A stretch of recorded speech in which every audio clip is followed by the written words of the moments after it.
আসসালামু আলাইকুম এভরিওয়ান।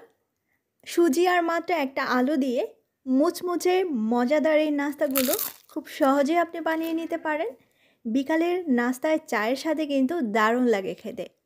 তো চলুন রেসিপি দেখে নেওয়া যাক। আমি এখানে প্রথমে একটা প্যানে নিয়ে নিচ্ছি 1 চামচের মতো বাটার। আপনি চাইলে বাটারের পরিবর্তে তেলও দিতে পারেন। বাটার একটু মেল্ট হয়ে আসলে দিয়ে দিচ্ছি 1 টেবিল চামচ রসুন কুচি। খুব ভালো করে চপ করে নিয়ে ভেজে নিচ্ছি রসুন থেকে খুব সুন্দর একটা অ্যারোমা ছড়ানো পর্যন্ত।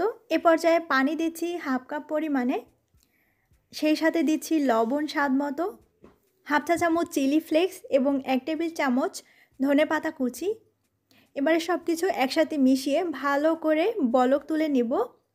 আর যখন ভালোভাবে বলক চলে আসবে তখন দিয়ে দিচ্ছি সুজি হাফ কাপ পরিমাণে। এবারে সব কিছু একসাথে নেড়েচেড়ে মিশিয়ে নিব। সম্পূর্ণ পানিটা টেনে গিয়ে এরকম একটা ডোয়ে যখন পরিণত হয়ে যাবে তখন চুলাটা বন্ধ করে চুলা থেকে নামিয়ে নিচ্ছি। এবারে প্যান থেকে আরেকটা বাটিতে নিয়ে নিলাম আর একটু ঠান্ডা হতে দিব।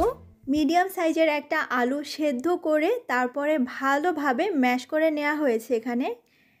আলু ভর্তার সাথে এবার দিয়ে দিচ্ছি 1 টেবিল চামচ কর্নফ্লাওয়ার। এবারে সব কিছু একসাথে ভালো করে মাখিয়ে নিতে হবে হাতের সাহায্যে। এই পর্যায়ে আপনি চেক করে নিতে পারেন লবণের টেস্টটা ঠিক আছে কিনা। এবারে আমি বোর্ডের উপরে সামান্য তেল মাখিয়ে তার উপরে এই ডোটা নিয়ে নিচ্ছি। তারপরে হাতের সাহায্যে ঠিক এভাবে করে আমি রুটির মতো ছড়িয়ে দিচ্ছি। আপনি চাইলে এই কাজটা বেলে নিয়েও করতে পারেন। বেশি পাতলা করব না, আবার অনেক বেশি মোটাও রাখবো না। এবারে চারপাশটা একটু সমান করে কেটে নিয়ে তারপরে স্কোয়ার শেপে কেটে নিচ্ছি। তবে পছন্দ মতো শেপ দিয়ে কাটা যায়। আর সাইডে যে অসমান অংশটা বাদ দিয়েছি এটা কিন্তু ফেলে দিব না, এটা আবারও হাত দিয়ে একটু গোল করে তারপরে কিন্তু আবারও কেটে আমরা এই নাস্তাগুলো তৈরি করে নিতে পারবো।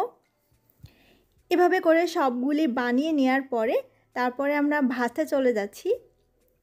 ভাজার জন্য তেল অবশ্যই ভালো করে গরম করে নিতে হবে। আর গরম তেলের মধ্যে একটা একটা করে ছেড়ে দিচ্ছি। চুলার জালটা মিডিয়াম কিংবা মিডিয়াম থেকে একটু বেশি থাকবে, লো আঁচে ভাজার কোনো প্রয়োজন নেই। কিছু সময় ভেজে নিলেই দেখবেন এরকম সোনালি রং যখন হয়ে আসবে তখনই তুলে নেওয়া যাবে। আর এগুলো অনেক বেশি মুচমুচে। আমি বাকিগুলো সেমভাবে ভেজে নিচ্ছি। ভাজার সময় এবং খাওয়ার সময় আপনি রসুনের দারুণ একটা ফ্লেভার পাবেন। সাথে যদি একটু টমেটো সস থাকে তাহলে কিন্তু কোনো কথাই নেই। আশা করছি আজকের রেসিপি আপনাদের ভালো লেগেছে। আপনাদের কেমন লাগলো কমেন্টে জানাবেন। সবাই ভালো থাকবেন, সুস্থ থাকবেন। আল্লাহ হাফেজ।